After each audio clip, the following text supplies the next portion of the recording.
হচ্ছে একটি গরু 450 টাকায় বিক্রয় করায় তার ক্রয় মূল্যের 1/8 লাভ হয়।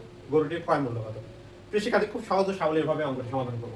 দেখেন, বলা হচ্ছে ক্রয় মূল্যের 1/8 লাভ হয়। তাহলে আমরা যদি এই ফ্র্যাকশন থেকেই ধরি তাহলে অঙ্ক সহজ হবে। আমরা লিখব ধরি গরুটির ক্রয় মূল্য, গরুটির ক্রয় মূল্য হচ্ছে 8 টাকা এবং লাভ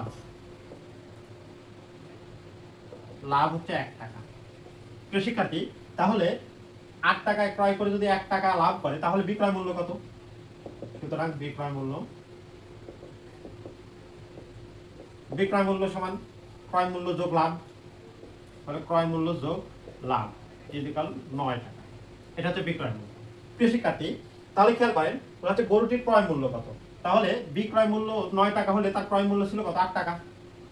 তাহলে আমরা লিখতে পারি এখন বিক্রয় মূল্য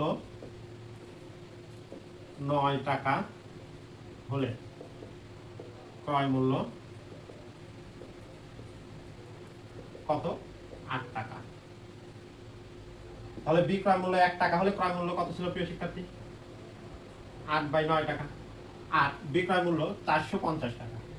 বিক্রয় মূল্য 450 টাকা হলে ক্রয় মূল্য ইকুয়াল 8 গুণন 450/9। তাহলে কেটে দিলে কত হবে? 50, 5 9 45। তাহলে 5 40, অর্থাৎ 400 টাকা। তাহলে গরুটির ক্রয় মূল্য ছিল 400 টাকা এবং বিক্রয় মূল্য 450 টাকা। কৃষিকাজে আজকে এ পর্যন্তই। পরবর্তী